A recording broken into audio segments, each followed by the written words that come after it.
The world does not need to be punished for climate change. We just need to fix it. What do you get when you cross a looming election, an impending climate crisis and a former ad man? Some bloody catchy catch cries, that's what. Recovery, renewal. It's not a one-way street. Choices, evolution, not revolution. We have to go forward. Be positive, get excited. Technology, not taxes. Be optimistic. Oh, yeah. Deregulate. Can do capitalism, not don't do governments. The common theme, staying relatively hands-off. And I think Australians, after almost 2 years of governments telling them what to do through this pandemic, they've had just about enough of that approach. Finding solutions to problems is one of the aspects that business is very, very good at. And as the young kids come through... They're better at it than governments. Yeah. The PM backing business, specifically low emissions technology business, to get the job done. And to that end, the government will establish a $1 billion low emissions technology commercialisation fund within the Clean Energy Finance Corporation. Half the cash will come from the government, the rest from investors, funding new tech and some controversial old tech like carbon capture. Carbon capture and storage has been around for over 20 years now. One of the biggest ones is the Gorgon project in West Australia, and it's proven a failure there. It doesn't even approach capturing half of the CO2 emissions, and they're also hideously expensive. Climate experts say it's a risky investment. This is just a big taxpayer's subsidy for technology that doesn't work and simply prolongs high-emitting fossil fuels. But the PM's determined to do things his way. My time in Glasgow affirmed my belief that Australia can and must chart its own unique path. A path which today saw Australia tank in the annual Climate Change Performance Index, ranked 58 of 64 nations overall, and dead last on the leaderboard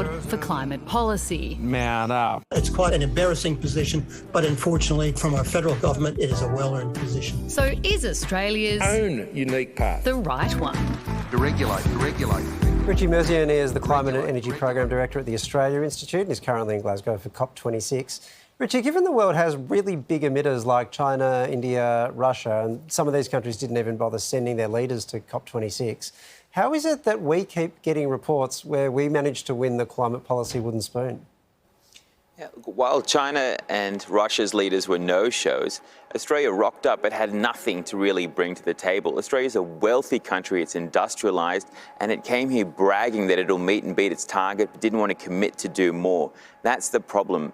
Australia should be joining the UK and the US and other industrialised, wealthy Western countries, but it refuses to, and it runs cover for these other laggards as well. So instead of joining its forever friends, it's actually dragging things down. And that's the real problem. That's why Australia could be doing more, should be doing more, but is refusing to. And that absence of climate policy is why it ranks last. Well, the PM is stepping up somewhat on the climate front. There was the electric car announcement yesterday, the $1 billion climate tech fund today. Will any of that make a difference? It's actually quite curious that $1 billion tech fund is really $500 million, and it's loans that go to the Clean Energy Finance Corporation only if it's willing to fund fossil fuel technologies like carbon capture and storage, which has been a colossal failure. Over $4 billion committed, not a single clean coal project to show for it. Why did the PM wait till he was at home to announce this rather than do it here? Because he wouldn't get any credit for it here. This COP has actually been about phasing out fossil fuels. The UK wants to consign coal to history. And really, that's what Australia should be looking to do. Join up with the partnerships to phase out the key source of greenhouse gas emissions, not just bring in more technologies to back in more fossil fuels. Well, the PM says Australia needs to take a unique path, though, that we're different to European countries, we rely on different industries, we're more spread out. Does he have a point there? Look, it's kind of like your mate who never brings their wallet to the pub. You know, you can forgive them the first time and maybe even the second time, but eventually there's a pattern here. Australia keeps complaining about having special circumstances when really all its friends, all its similar countries like Canada, they're all stepping up. Look, Australia could be doing more. In fact, the PM says we're going to beat our target, but we won't commit to it. So you can't bank on Australia, you can't rely on Australia, because ultimately everyone needs to commit to doing more this decade, what President Biden calls the decisive decade. You know, like being an Australian here, it's just disappointing. Like President Obama was here, like the whole US Congress feels like that they're here because the US is putting everything it has on the line. The UK is putting everything it has on the line to make this a success. And it seems like Australia is only trying to get away with doing as little as possible. And that's the problem. Richie, thank you very much for speaking to us tonight. My pleasure. So you're saying something like, you know what, I reckon people have had quite about enough of governments telling them what to do at this time is a really convenient way to say I can't be bothered doing anything. They're not good at the solutions, though, Rach. No, Yeah, but I true. reckon I got a feeling it might work for him politically. Really? Yeah, because... How? Well, I think that statement, I think you're right to point out the sort of irony in it, the problems in it, but I think that statement is true. People are sick of being told what to do by governments.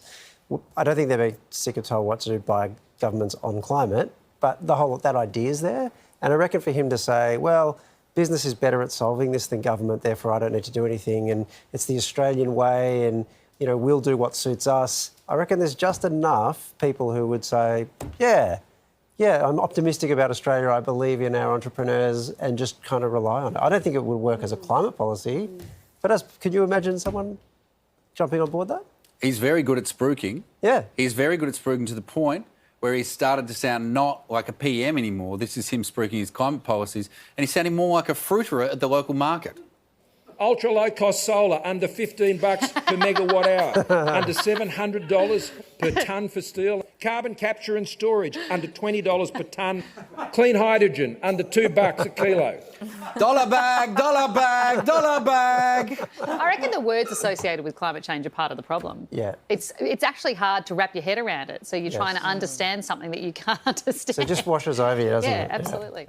The bottom 20% get nothing. They're really unfair tax cuts. People want to see much stronger action from the government when it comes to climate change. It's no coincidence that we have a wages crisis in Australia. Transitioning to net zero emissions, it doesn't seem like there's much room for gas.